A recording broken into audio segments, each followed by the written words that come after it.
Hey everybody, welcome back to Messy Vegan Baker. I'm Christina, and this week we are going to do something kind of spring themed, I think. I got this idea because lemons are in season, and in case you haven't figured out, that's one of my favorite flavors to bake with, just because combine that with sugar and you just get such a nice balance. But also I tried making this, I want to say probably close to a year ago, if not a little less, but it kind of failed a little bit. And that was fine. I know, it bothered me. It failed miserably, and I decided to redo it and make it not a failure. So today we're going to be making vegan lemon bars. So like I said, I made these a while ago and they totally failed. I think because I used aquafaba instead, or maybe I used an egg replacer.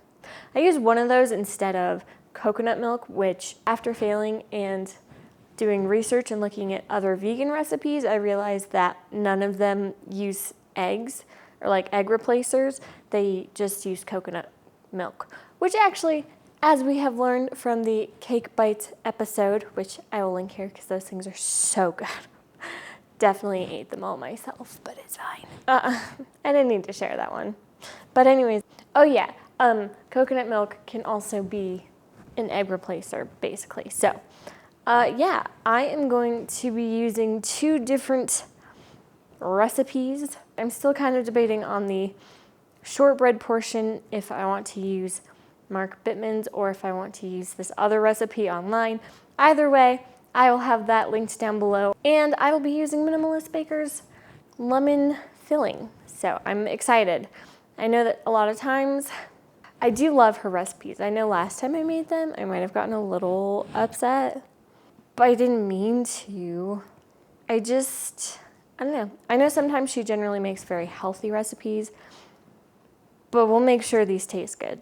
So, and I do believe that is the intro.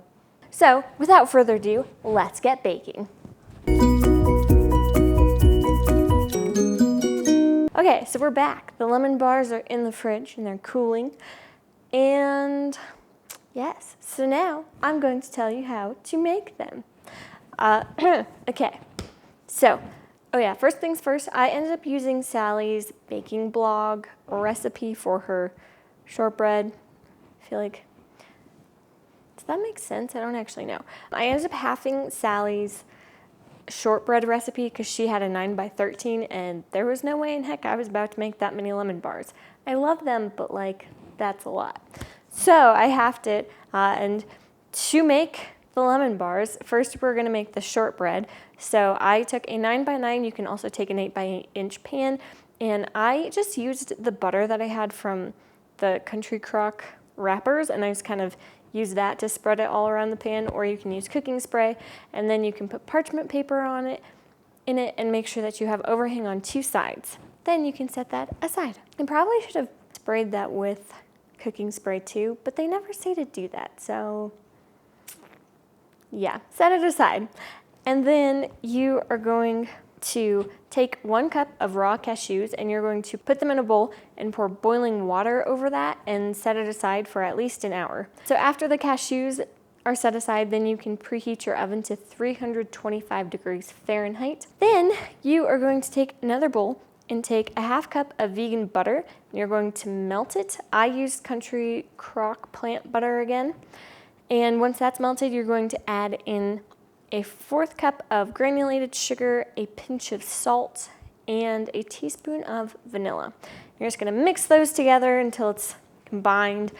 And then you are going to add in 1 cup and 1 tablespoon of flour. And you're just going to mix that until it's just combined. And it's a fairly dry dough. Mine wasn't super dry, but I don't know. It turned out, so that's okay.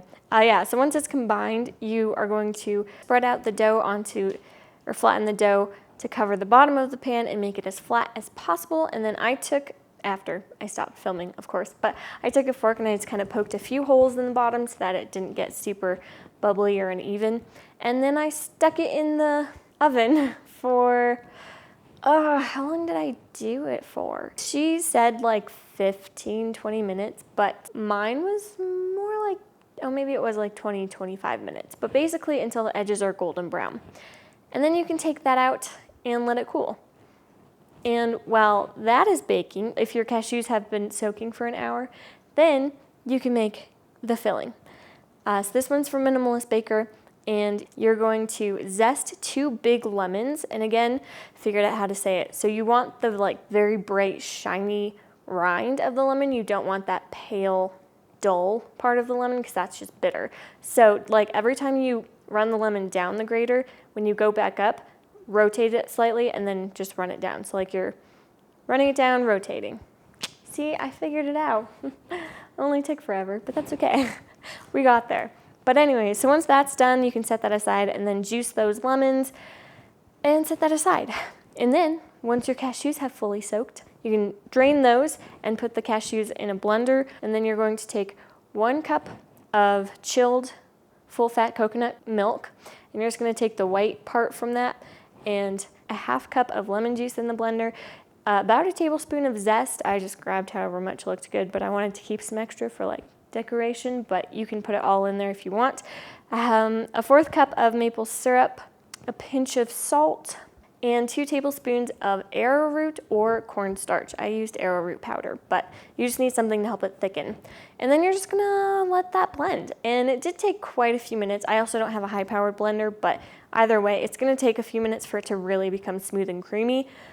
So at one point it looked like ricotta cheese basically, and I was like, oh, is this good enough? But it wasn't. So just keep running that and, you know, stopping, scraping the sides down until it is a very smooth, creamy texture. It will get there, you just have to be patient. And then taste it and add more lemon juice if you want, or zest, or you could also use more maple syrup. I did like 3 extra tablespoons of maple syrup because it just was not sweet enough for me until I added that. But again, add however much until it tastes good to you. Once it's super creamy and once your shortbread is cooled and you have your very creamy, smooth filling, you can pour that over top of the crust and tap it a few times to make sure there's no bubbles. I tried to sprinkle some zest on top, but it didn't work. So you can do that if you want.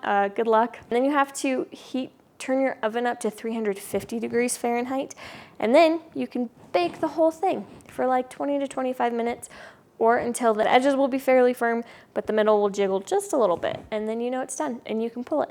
And then you're going to let it cool out here for about 10 minutes and then put it in the fridge. She said for 4 hours or ideally overnight.